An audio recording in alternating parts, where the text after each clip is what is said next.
Bonsoir à tous, bienvenue dans le 19h. Voici les titres de l'actualité. Souriez, vous êtes déconfinés. Le premier jour du déconfinement est marqué par la reprise d'une série d'économiques, vols domestiques, transport ferroviaire. La reprise fait bien des heureux. Autre reprise, celle des professionnels du tourisme. Les hôtels rouvrent leurs portes, tout comme les cafés et restaurants et autres espaces de détente et de loisirs.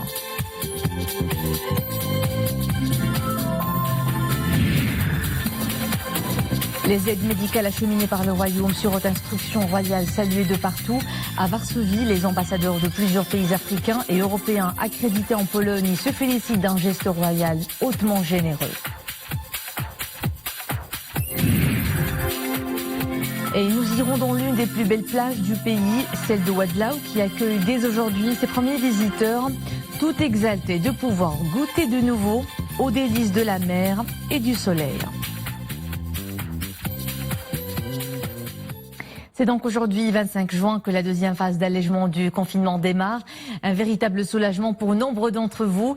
Les petits plaisirs de la vie reprennent doucement. Se balader, se restaurer ou simplement prendre un bol d'air frais bien loin de chez soi. Désormais, certains déplacements sont permis. Prendre l'avion, par exemple, pour un vol domestique en est un. Après des mois d'inactivité, les aéroports reprennent enfin du service.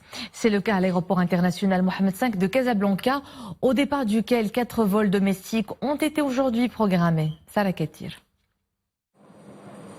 Dès leur arrivée à l'aéroport Mohamed V à Casablanca, les passagers du premier vol domestique de la RAM après le confinement passent par différentes étapes. Contrôle de température, désinfection régulière et distanciation sociale lors de l'enregistrement et suivant les marquages au sol et la signalétique. On est ravis de pouvoir prendre ce vol à destination de Dakhla, le premier après le confinement. Et nous sommes conscients que notre responsabilité en tant que passagers est aussi de suivre les consignes de sécurité. Toutes les mesures de précaution nécessaires ont été adoptées sur l'ensemble du parcours client pour permettre de voyager d'une manière sécurisée. Et même à bord de l'avion, les 140 passagers sont obligés de porter leur masque durant toute la durée du voyage. Aujourd'hui, nous reprenons contact avec nos passagers réguliers pour pouvoir avoir un programme régulier de vol domestique. Un programme certes petit pour l'instant, mais qui va aller en s'élargissant. Nous commençons avec 4 vols vers Dakhla, au départ de Casablanca, vers Dakhla, vers Agadir, vers Laayoune et vers Oujda. Ce programme va s'étendre aussi bien en termes de nombre de routes qu'en termes de fréquence. Aujourd'hui, nous sommes justement dans cette phase-là de reprise et de relance de l'activité touristique, parce qu'aujourd'hui, nous avons l'activité touristique qui va reprendre dans les établissements d'hébergement touristique, les hôtels, les restaurants et l'ensemble des entreprises touristiques avec un maximum de 50% de leur capacité d'hébergement et d'opération, mais également la reprise de l'activité de transport aérien domestique. Et donc ces deux signaux-là sont des signaux très importants pour la relance du secteur. C'est une reprise partielle des vols domestiques pour le moment en attendant une amélioration de la situation épidémiologique dans certaines régions du Royaume, classées zone 2. Les déplacements intervies sont aussi possibles à bord des trains. Une reprise également progressive grâce aux trains de ligne Al-Bouraq et Al-Atlas. Les axes Tanger-Casablanca, Fès-Casablanca, Marrakech, Nador et Oujda-Casablanca-Safi et Khouribga, ainsi que Tanger-Fès et Oujda sont concernés par cette reprise, dans le strict respect bien sûr des mesures de protection et de sécurité sanitaire. Feu vert aussi pour les hôtels qui rouvrent dès aujourd'hui. Ils reprennent du collier sous conditions. Ces établissements sont tenus de respecter le protocole sanitaire mis en place par le ministère de tutelle. Une capacité d'accueil limitée à 50%. Un ouf de soulagement pour les professionnels d'une activité économique vitale pour le pays. Retour à Sarah Katir. Bienvenue aux premiers clients post-Covid dans les hôtels casablancais. Toutes les mesures préventives ont été prises par les professionnels afin de garantir la sécurité sanitaire des clients et du personnel de ces établissements hôteliers. Le masque obligatoire, la désinfection des mains, des locaux en commun, la désinfection des cartes, tout contact avec clients et surtout la distanciation sociale. On a des tarifs qui sont très intéressants, à savoir près de 50% de remise sur l'hébergement et la restauration. Ensuite, nous avons pensé à de la livraison pour que le contact avec nos clients ne s'arrête pas, à des prix très intéressants. Et la toute dernière action qui a été d'aménager des restaurants privés au 7e étage de l'hôtel. Nous avons mobilisé tout le 7e étage de l'hôtel avec une vue soit sur mer ou sur parc. Après plus de 3 mois de fermeture, ces établissements ont dûment préparé leur réouverture. Et ce, suivant un protocole de sécurité sanitaire mis en place par le ministère de tutelle. Dès que le client rentre à l'hôtel, il y a une prise de température qui se fait. Le tapis désinfectant et les bagages sont désinfectés également. Il y a une zone de désinfection. Ça permettra à tous nos concitoyens marocains de pouvoir sortir de leur ville, aller se reposer et puis redécouvrir les belles villes de notre royaume. Aujourd'hui, nous nous préparons en termes de mise en place de mesures sanitaires. Tout hôtel est appelé à mettre en place à partir de l'entrée principale jusqu'au restaurant et jusqu'aux chambres un certain nombre de mesures et de restrictions. L'heure de la reprise a certes sonné, mais les opérateurs du secteur doivent limiter leur capacité d'accueil à 50%. Ils sont aussi tenus de respecter les mesures préventives sanitaires. Autres espaces de loisirs très fréquentés, les cafés et restaurants qui rouvrent également leurs portes. Là encore, la reprise est conditionnée par le strict respect des mesures de sécurité sanitaire anti-Covid-19. Reportage à Rabat, Wissal Imri, Hassan Silla, sur un récit de Nisrina Ostar. Pour un allongé en salle ou un jus bien frais en terrasse, l'Herbaté réinvestit ces lieux incontournables débordant de vie. Les clients fidèles affluent dès les premières heures de la matinée. Premier arrivé, premier servi, les retardataires doivent patienter en respectant la distanciation physique, car pas question de se bousculer, nouveau protocole sanitaire oblige. Ce qui nous a manqué de plus, c'est le retrouvailles avec Ashabna et tout, parce qu'on a des habitudes. Nos amis nous ont beaucoup manqué. J'ai donné rendez-vous à mon meilleur ami ici à 8h du matin. Ces retrouvailles me ravissent. J'espère que cette joie ne sera pas de courte durée et que nous allons bientôt surmonter cette crise. Mais pour cela, nous devons rester prudents. Ce retour à la normale est bon pour le moral. Ça fait du bien de siroter un bon café avant de démarrer la journée. Tout se passe bien. Tout le monde respecte les gestes barrières.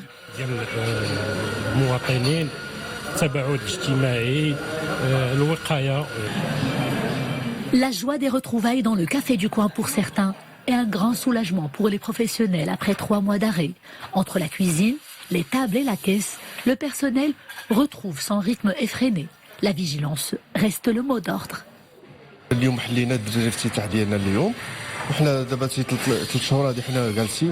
Nous avons baissé le rideau pendant 3 mois. Notre portefeuille en a fortement pâti. Cette reprise progressive est donc l'occasion de doper la caisse à nouveau. Nous l'entamons d'ailleurs en étant très vigilants. Marquage au sol, obligation du port du masque, gel hydroalcoolique, désinfection quotidienne de nos locaux et une capacité d'accueil limitée à 50% seulement. Lieu phare de la vie sociale, les cafés et les restaurants rouvrent dans toutes les zones 1 du royaume. Bon appétit et surtout, n'oubliez pas de garder vos distances. À Varsovie, l'initiative royale d'octroyer des aides médicales à des pays africains dans leur lutte contre le Covid-19, hautement saluée par les ambassadeurs de plusieurs pays africains et européens accrédités en Pologne. Les diplomates ont tenu à exprimer la gratitude de leurs pays respectifs pour ce geste royal, témoignage de la solidarité agissante, de la fraternité et de l'aide permanente du royaume aux pays du continent. Marie Messi pour le développement. De Nouakchott à Addis Abeba, en passant par Yaoundé, Luanda ou encore Brazzaville, les aides médicales marocaines anti-Covid-19 acheminées en Afrique trouvent écho par-delà les frontières. Ce geste de solidarité est aujourd'hui fort acclamé, pas uniquement à l'intérieur du continent, mais au plus haut niveau du Conseil de l'Union européenne.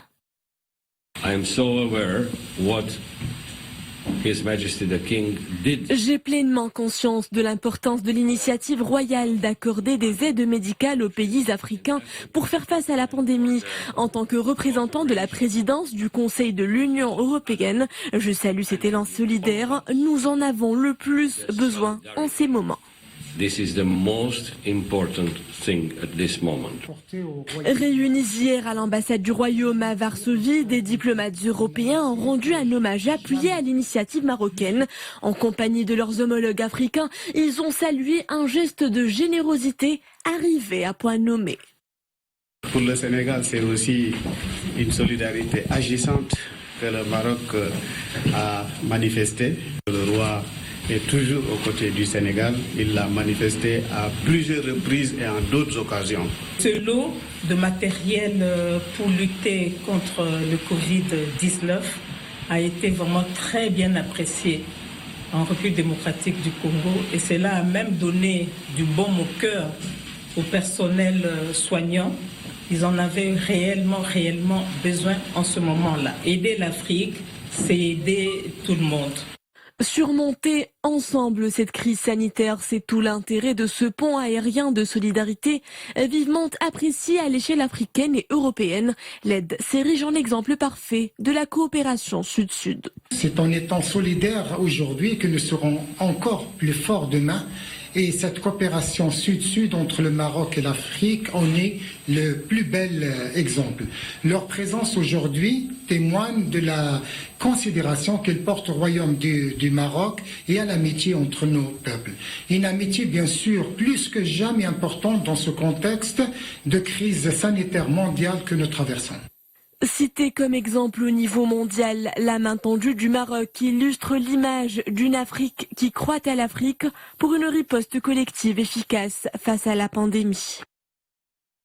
Les aides médicales du Maroc acheminées à plusieurs pays du continent, une consécration du leadership du Royaume en matière d'intégration africaine, une opportunité pour élaborer une réponse collective à une crise sanitaire sans précédent.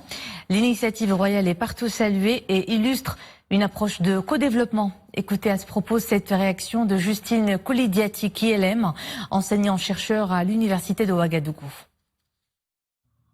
Acte d'une si grande importance pour la construction d'une Afrique unie, solidaire, où la fraternité agissante entre les différents pays fera d'elle l'espoir des jeunes et des plus désespérés au regard des différentes crises qu'elle vit. Ce dont transcende par ailleurs les relations d'État à État entre le Maroc et le Burkina Faso pour renforcer le caractère humain et séculaire des relations qui ont toujours existé depuis des millénaires entre le Maroc et le Burkina Faso, des peuples qui ont toujours entretenu le commerce, les échanges et la culture. Ce don du roi Mohamed VI est un grand soulagement pour les dirigeants de nos pays, particulièrement le Burkina Faso, qui, au regard des besoins combien importants de ressources pour répondre aux crises sécuritaires et humanitaires créées par l'extrémisme violent, s'est retrouvé avec des problèmes inattendus du Covid-19. Pour les populations, ce don est à la fois un soulagement, mais surtout une assurance que l'Afrique a des repères, parmi lesquels un dirigeant qui peut insuffler le vrai amour, la vraie solidarité agissante entre les pays africains. Car on a tout à gagner ensemble. Et cela est une très belle leçon que Sa Majesté le Roi donne à la jeunesse pour une Afrique unie et prospère où nous avons tout à gagner ensemble. Faisons à présent le point sur l'évolution de l'épidémie chez nous. Le bilan journalier est malheureusement encore une fois alourdi à cause de la multiplication des foyers industriels. Nous dénombrons pendant les dernières 24 heures 431 nouveaux cas. Le total des cas contaminés grimpe à 11 333. En ce premier jour du déconfinement, ces chiffres en hausse nous appellent à ne surtout pas baisser la garde. Côté guérison, 32 nouvelles rémissions sont recensées toujours pendant ces dernières 24 heures. Le total des cas guéris depuis l'apparition de l'épidémie s'élève à 8500 personnes, soit un taux de guérison de 75%. Et puis notez qu'un nouveau décès au cours des dernières 24 heures a été enregistré. Le total des décès se chiffre à présent à 217 morts. C'est un taux de létalité de désormais 1,9%. En ce premier jour marquant la deuxième phase de l'allègement du confinement, vous avez été nombreux à vous mettre les pieds dans l'eau. Les plages s'offrent à nouveau à leurs amateurs qui ont savamment profité d'une véritable pause détente et bien-être. La plage de Ouadlaou a été le point de passage obligé pour les habitants du Nord. Mounia Marouche nous en dit plus. Respirer l'air marin, remettre les pieds dans le sable et savourer la fraîcheur de l'eau, un moment tant attendu par les locaux. Ce premier jour du déconfinement est propice aux farnientes. Mais pour que baignade et bronzette ne riment pas avec danger, les mesures barrières sont de rigueur.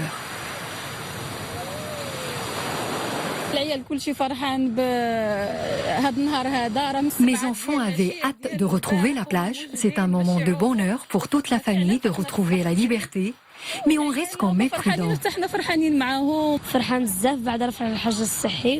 Après 3 mois de confinement à la maison, cette virée à la plage me fait beaucoup de bien.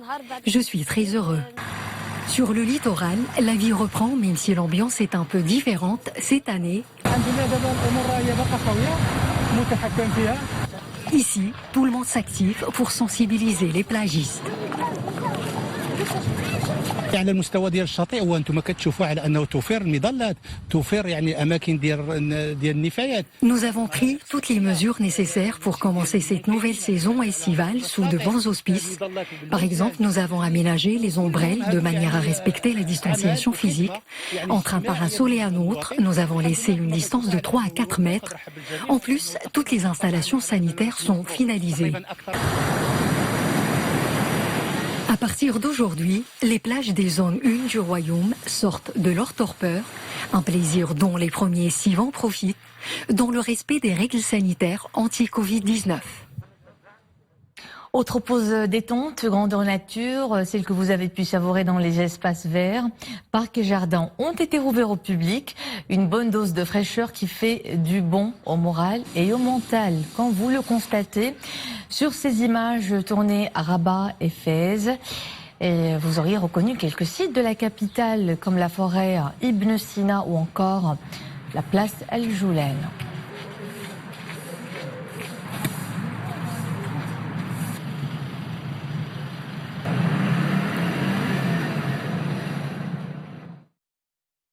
Et n'oubliez pas de garder vos distances.